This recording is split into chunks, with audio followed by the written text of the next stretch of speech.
Born in 1881 in the cosmopolitan city of Salonica, then part of the Ottoman Empire and now Thessaloniki in modern Greece, Mustafa Kemal's early years were marked by ambition, resilience, and a thirst for knowledge that set him apart even as a child.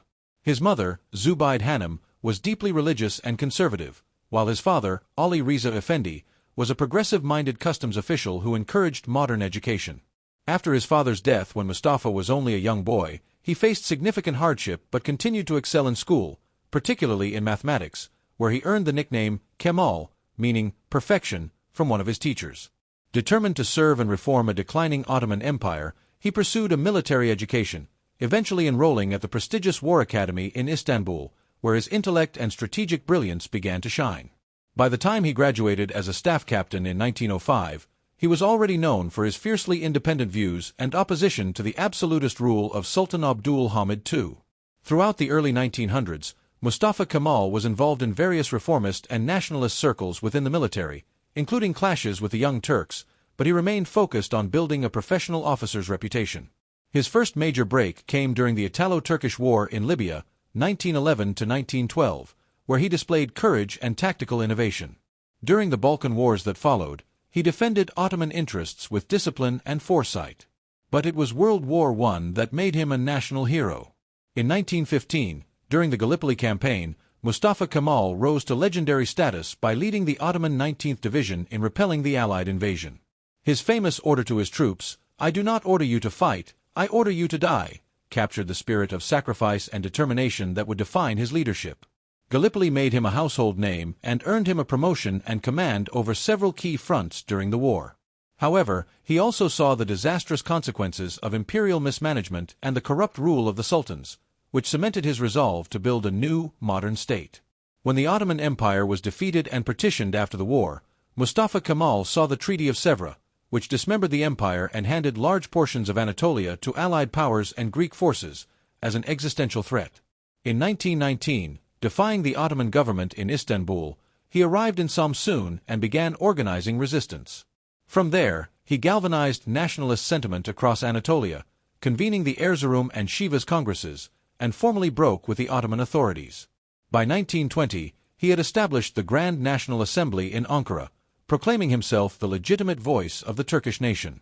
Over the next 3 years, Mustafa Kemal led the Turkish War of Independence, defeating invading Greek forces in a series of grueling battles, including the pivotal Battle of Sakarya in 1921 and the decisive Great Offensive in 1922. His leadership, tactical skill, and sheer force of will culminated in the expulsion of foreign armies and the abolition of the Ottoman Sultanate. In 1923, the Treaty of Lausanne recognized the sovereignty of the new Turkish state, and the Republic of Turkey was formally proclaimed on October 29, 1923, with Mustafa Kemal as its first president. Taking the name Atatürk, meaning Father of the Turks, he embarked on one of the most ambitious reform agendas in modern history. Rejecting the old imperial and theocratic order, Atatürk sought to remake Turkey into a secular, nationalist, and modern republic. He abolished the caliphate, closed religious schools, replaced Islamic courts with secular ones, and introduced a new civil code modeled after Switzerland's. The Arabic script was replaced by a Latin-based Turkish alphabet, and a massive national literacy campaign followed. Women were granted the right to vote and hold office, and Atatürk championed their role in public life as equals to men. He established state universities, promoted science and rationalism, encouraged industrial development, and created a modern banking system. His dress reforms outlawed the fez and promoted Western-style clothing as symbols of progress. Atatürk viewed modernization as a complete transformation of thought, culture, and society.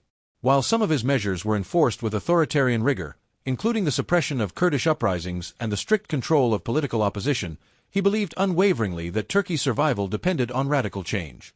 Throughout his 15-year presidency, he remained a symbol of unity, resilience, and national pride, personally involved in even the smallest details of statecraft. Despite his authoritarian leanings, Atatürk avoided personality cults and remained committed to building institutions that would outlive him. He refused titles of monarchy, avoided religious symbolism, and insisted that the republic belonged to the people. Yet the strain of leadership took a toll. A lifelong bachelor until his brief marriage to Latif Hanım, which ended in divorce, Atatürk lived a disciplined yet solitary life marked by increasing isolation in his later years. Though he enjoyed socializing, especially in Ankara's Kankaya Mansion and Istanbul's Dolmabahce Palace. He suffered from chronic health issues, particularly cirrhosis of the liver, exacerbated by his heavy drinking. By the late 1930s, his health was in serious decline, and on November 10, 1938, Mustafa Kemal Atatürk passed away in Dolmabahce Palace at the age of 57. His death was mourned across the country and around the world. Millions of Turks lined the streets to pay their respects as his body was transported to its final resting place, and in 1953, he was laid to rest in the monumental mausoleum of Anıtkabir in Ankara. His legacy endures not just in monuments and institutions, but in the identity of modern Turkey itself. Atatürk remains a towering figure of the 20th century, a military genius, a revolutionary reformer, and a relentless architect of national rebirth.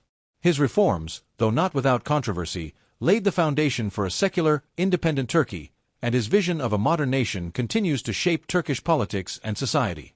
Loved and criticized, feared and admired, Mustafa Kemal Atatürk remains not merely a chapter in Turkish history, but its defining author.